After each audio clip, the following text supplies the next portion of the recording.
hits happen when you press a button to do an attack, and while your attack is coming out, you get hit by your opponent's attack.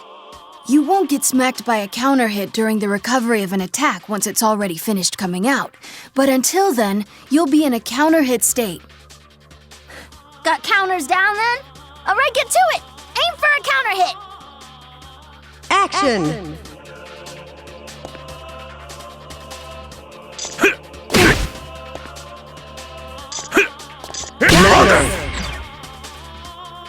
Excellent! Hey, not bad.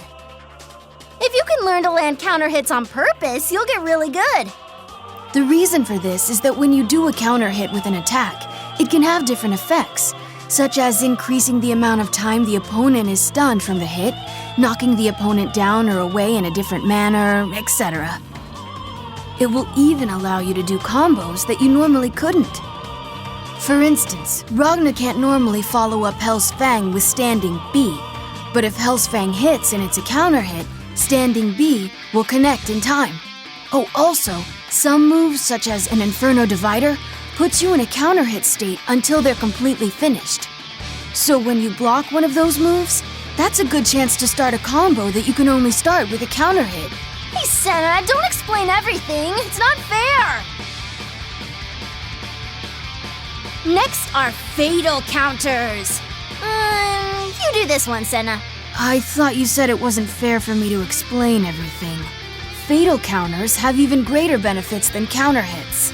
The conditions for fatal counters to occur are the same as counter hits, but fatal counters will only occur when you hit with very specific moves.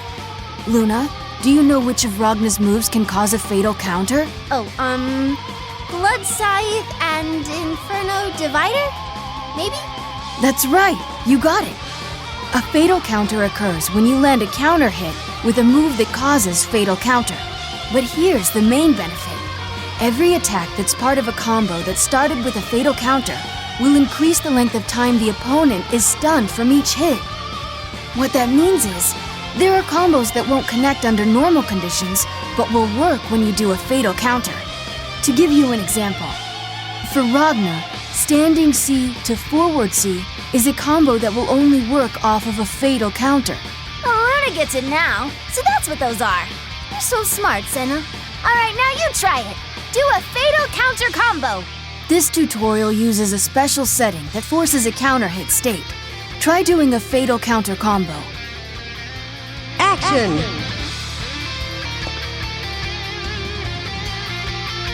You idiot!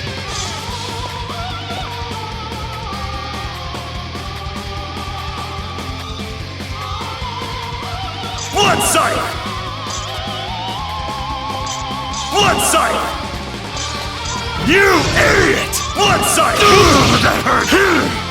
You idiot! Blood Scythe! Blood Scythe! Hell's Fang! Blood Scythe! Blood Scythe! Excellent! Understand fatal counters now? If you can land one, you can do a much more damaging combo than you normally could. So when you're counterattacking, go for a fatal counter. So you can really punish someone if they miss with Inferno Divider, huh? So if you want to do fatal counters, you'll have to think about what you want to do when a fatal counter happens, right? That's right. It's a little tough at first, so you don't have to think about it right now. But as you continue to improve, you can research it on your own. A throw counter is a counter hit caused by a throw. The conditions for a throw counter to occur are the same as with a normal counter hit. So it will happen when you throw the opponent while they're doing an attack, and during the recovery of certain moves. When a throw counter occurs from a throw, you can't do a throw escape.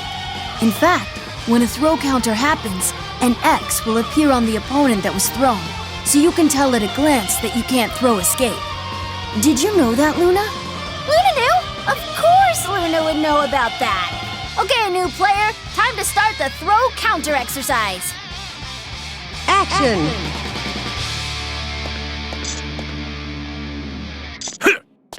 Gonna hurt! Nice. Gonna hurt! Excellent. Throws don't reach very far, but they are faster than many attacks. So when you're in a situation where you can counterattack, throw counters are another good option. You can't do a break burst while being thrown, so it also allows you to deal a guaranteed amount of damage. From there, you can do a special attack cancel and go into a combo. Luna's still learning about throw counters too. I'm sure you'll have no trouble remembering what I've taught you about them.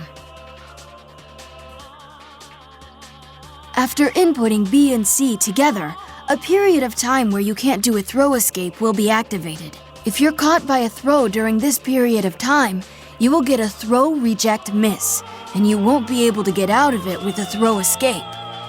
Aha! So it would be good to put your opponent in a position where they'll want to do a throw escape, then offset the timing of your throw and cause them to get a throw reject miss! That's right. Like after your opponent does an emergency roll or after they've blocked a jumping attack. If you go for a throw in a situation where you're at an advantage, such as after a standing A attack or a crouching A attack, it'll be easier to bait your opponent into getting a throw reject miss. Let's try it out ourselves. Action. You stupid! As if! You stupid! You stupid! Gonna hurt! You stupid! Gonna hurt! You stupid! You stupid! Gonna hurt! You stupid! Inferno Divider! Gonna hurt! Gonna hurt!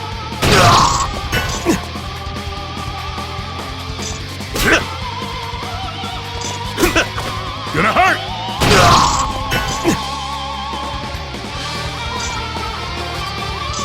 Nice. Gonna hurt!